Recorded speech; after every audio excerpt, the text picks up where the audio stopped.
Assalamu alaikum once again to my brothers and sisters in Islam.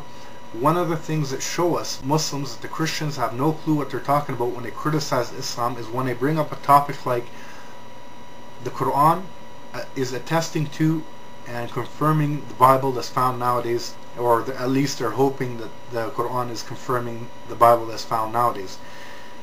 And of course, as we know that the Bible is a true book, a revelation from Allah.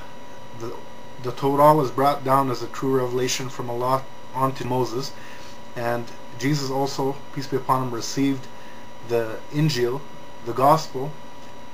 He received it from Allah, and it is a true revelation. And Allah taught Jesus, peace be upon him, the Old and the New Testament. He taught him the Torah, and he taught him the Injil. And of course, after Jesus, peace be upon him, the book was changed and tampered with.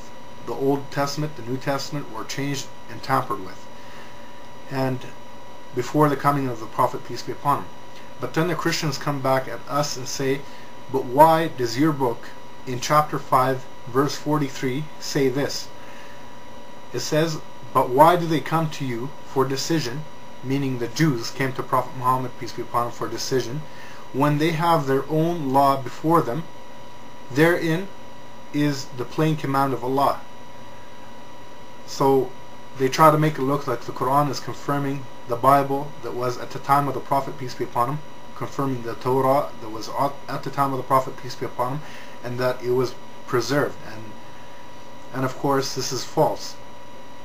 But I reply to the Christians, and I always reply and say, which version of the different versions of the Bible does the Qur'an, or is the Qur'an attesting to? Is it the 66 books or the 73 books? Which book is it attesting to? And of course, they have no answer when I say that. And watch how lame their arguments are when it comes to this point, is because the Qur'an was referring to a specific command that was not changed in the Bible, not confirming the whole Bible, because we know as Muslims that not the whole Bible was changed. There is a lot of truth still in there. And of course the Prophet, peace be upon him, said in one of his hadith, do not believe in all what the people of the book have to say, and at the same time do not call them liars, because they could have some truth to what they're saying. But again, the Bible, the Old and New Testament, they were tampered with and they were changed. So back to verse 5, or chapter 5 verse 43, it says, but why do they come to you for decision when they have their own law before them? Therein it is a plain command of Allah. So let's examine their claim. It says in Bukhari, reported by Malik bin Anas, it says that some Jews came to the Prophet, peace be upon him, and were asking him for a decision, and basically trying to mock the Prophet, peace be upon him, and trying to make fun of the Prophet, peace be upon him, and seeing what he has to say about this subject. So they came to him and told him that we're going to ask you for judgment on two people from us that committed adultery, and both of them were married. And of course the Jews at that time were living under the state of Islam in Medina. So they came to him and asked him this question, and the Prophet, peace be upon him, immediately asked him, what does it say in your book? And one of the Jews lied to the Prophet, peace be upon him, and told him something else. But then Abdullah bin Salam came to the Prophet, peace be upon him, and told him that they're lying, because it says in there to stone these people to death. And to make a long story short, the verses came down and pointed out that these people are lying, and said that why do they come to you for decision when it says that same thing in their book about this specific command to basically stone them to death. And then the Christians come and try to make it look like the Qur'an is confirming the Christian book, or the Bible that's found nowadays, or the what's so-called Bible. And by doing that, they're just twisting things up and basically lying to people to make it look like the Qur'an is confirming the Bible that's found now, where in fact it was only talking about a specific command that was still not altered in the Torah. And there's many verses like it in the Torah which are not altered. So now let us see if the Qur'an is truly attesting to and confirming the Bible that was found at the time of the Prophet Muhammad, peace be upon him. Chapter 2, verse 79 of the Qur'an, and many other verses like it, it says, "Then woe to those who write the book," meaning the Bible, "with their own hands, and then they say, 'This is from God,' to traffic with it a miserable gain. Woe to them from what their hands write, or their hands do write, and for the gain they make thereby." Oops, I thought the Bible or the Quran was confirming the Bible. But clearly it shows that there were changes made by the people for miserable gains to change the Bible. So it was changed. So then the Christians come back at us and say, when was the Bible corrupted?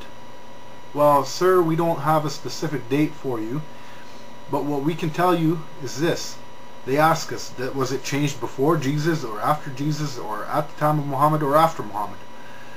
So I'll tell you that for sure it was changed before the time of Muhammad, peace be upon him, because the Quran refers to that. And then they say, well, the Quran says that Jesus came and confirmed the Bible, or the Old Testament, the Torah.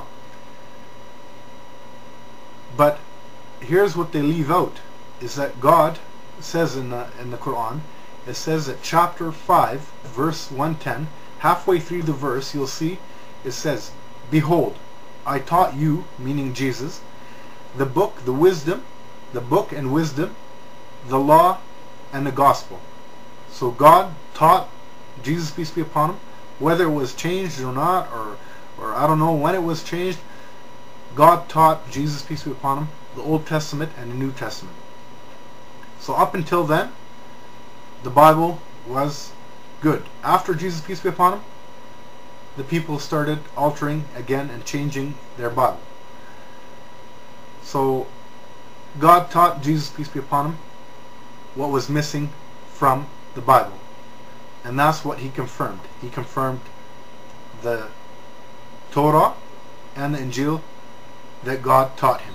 Here's one other thing I thought was funny, and I'm going to comment on, is one day I was watching YouTube, and there was a guy by the name of Sam Shamoun. You guys know him, that big fat bald kid, the liar.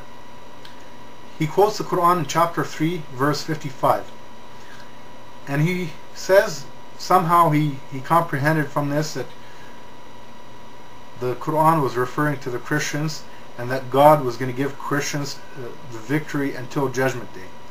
So God is going to give victory to the Christians until Judgment Day. Here's what the Quran says in that chapter, in that verse. Verse 55, it says, "Behold, God said, O Jesus, I will take you and raise you to myself, and clear you from the falsehood of those who blaspheme. I will make those who follow you superior to those who reject faith, until day of resurrection. Then shall you all return to me, and I will judge between you of the matters wherein you dispute." So Sam Shamoun got from this, or thought that this verse is saying that the Christians are going to get victory from God until Judgment Day. Well, did they? No, they didn't. So again, let's examine their claim. God says, "I will make those who follow you," meaning Jesus, "superior over those who reject faith until Judgment Day." And as we know, there were two parties of the children of Israel. A party that said, no, he's not the Messiah that was prophesied in the book, and a party that said, yes, it is him, and he is the Messiah, the messenger of God. So is it talking about, is that verse, is chapter 3, verse 55, talking about the people that were submitters at the time of Jesus, peace be upon him, that believed in God as one, and believed that Jesus, peace be upon him, is the messenger of God? Or is it talking about the modern day Christians that believe in the Trinity,